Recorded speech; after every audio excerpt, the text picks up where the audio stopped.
पंडितों के साथ गोष्ठी। काशी के पंडित और मौलाना कबीर जी की बढ़ती हुई प्रसिद्धि देखकर ईर्ष्या करने लगे। कबीर जी के सच्चे और सीधे साधे उपदेश उनके मन को चुभने लगे। वे किसी प्रकार उनको पिछाड़ने का षड्यंत्र रचने लगे। एक दिन उनको कबीर जी के साथ गोष्ठी करने का अवसर प्राप्त हुआ। वे प्रसन्न थे कि वे शास्त्र अर्थ में कबीर जी को हरा देंगे। काशी में किसी सार्वजनिक स्थान पर एक भारी जनसभा हुई, जिसमें काशी के नागरिकों के अतिरिक्त बहुत से पंडित, काजी और मौलाना एकत्रित हुए। संयोगवश कबीर जी वहाँ उपस्थित थे। कबीर जी लोगों को समझा रहे थे कि बाहरमुखी पूजा और पाठ व्यर्थ है। ईश्वर सबके भीतर विद्यमान है, उसे अपने अंदर ढूंढो। वह मंदिर मस्जिद में नहीं है। जो तिल में ही तेल है, जो चकमक में आग, तेरा साईं तुझ में है, जाग सके तो जाग। यह सुनकर पंडित तिलमिला उठे।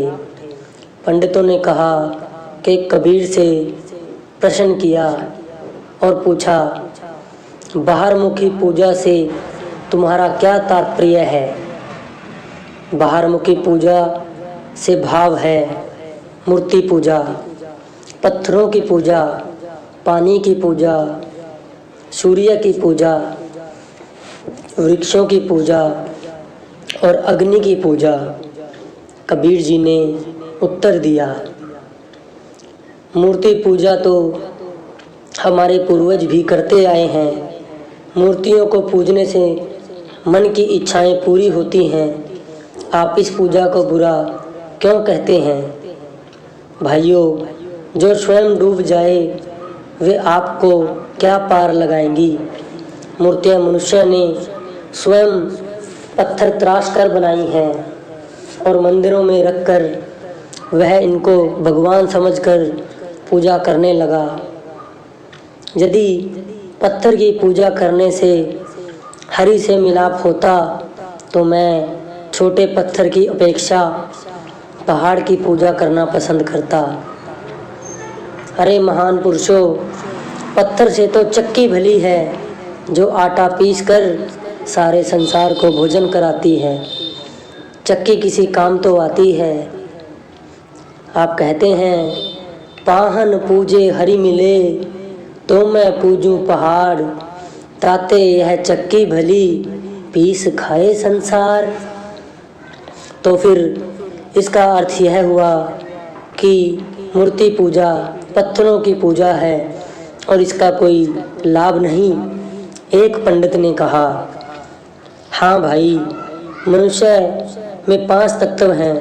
वह जीवित और बुद्धिमान है। यदि वह एक तत्व वाले पत्थर को इष्ट मानकर पूजा करेगा तो उसकी मेहनत बेकार ही चली जाएगी। जो पत्थर को कहते देव, ताकि बिरथा होवे सेव। जो पत्थर को पाई पाए, तिसकी काल अजाही जाए। यह सुनकर पंडित एक दूसरे के मुंह की तरफ देखने लगे। इस बात का वे क्या उत्तर देते? सुनने वाले और दर्शक कबीर साहब की युक्तियां सुनकर बलिहारी जा रहे थे। कबीर जी की विनम्रता और प्रेम भरे मीठे वचनों के आगे पंडित अधिक देर तक ना टिक सके। उनके द्वारा किए गए सभी प्रयास व्यर्थ जा रहे थे। अंत में तंग आकर एक पंडित ने पूछा, कबीरा, तुम्हारा गुरु कौन है? इस बार कबीर जी चुप रहे।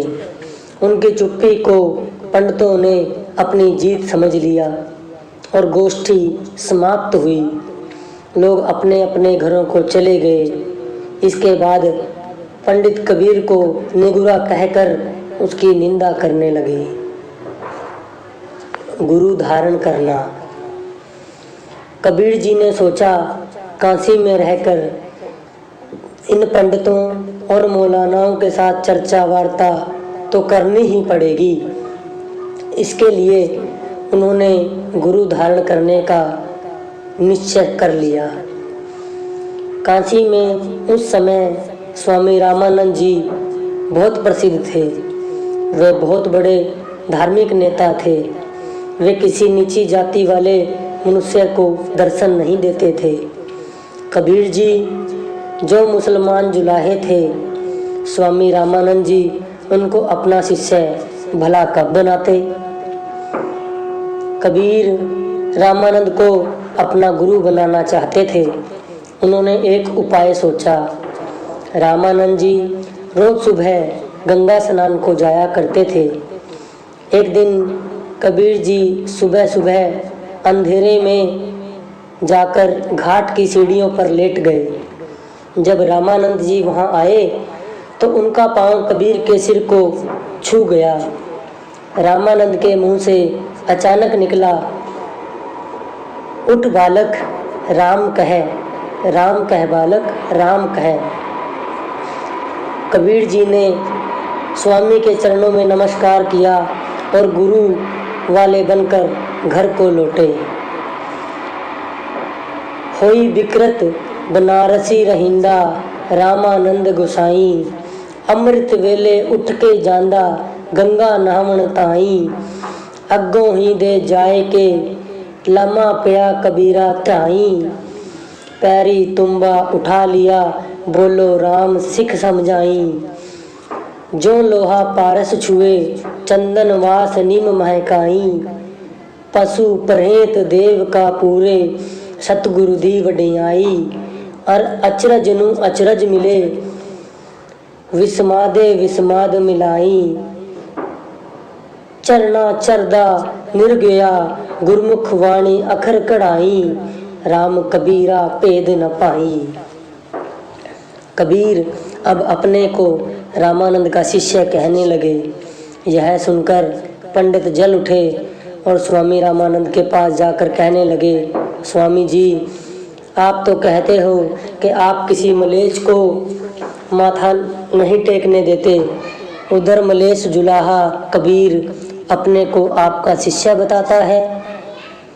मैंने उसे अपना शिष्य नहीं बनाया, वह झूठ बोल रहा है, बुलाओ कबीर को। रामानंद ने कहा। कबीर जी को स्वामी रामानंद जी के पास लाया गया। स्वामी रामानंद पर्दा तान कर बैठ गए। इस अवसर पर बड़ी गिनती में पंडित मौजूद थे। पर्दों के आगे कबीर साहब जी बैठ गए। कबीर तुम झूठ बोलते हो, मैंने तुम्हें गुरु दीक्षा कब दी? स्वामी जी ने पर्दे के पीछे से आवाज़ दी, महाराज एक दिन अमृत वेले आप गंगा के घाट पर स्नान करने के लिए आए थे। आपके चरणों ने मेरे सिर को छू लिया। आपने कहा बालक उठ, राम जप। इस तरह आपने मुझे राम नाम की दीक्षा दी। उसी दिन से मैं आपको अपना गुरु मानता हूँ। कबीर जी बड़े विनम्रता से बोले, यह सच है, मैं तुम्हें अपना शिष्य स्वीकार करता हूँ। स्वामी जी ने खुश होकर कहा, कबीर सच बोल रहे थे, कबीर मेरा शिष्य है।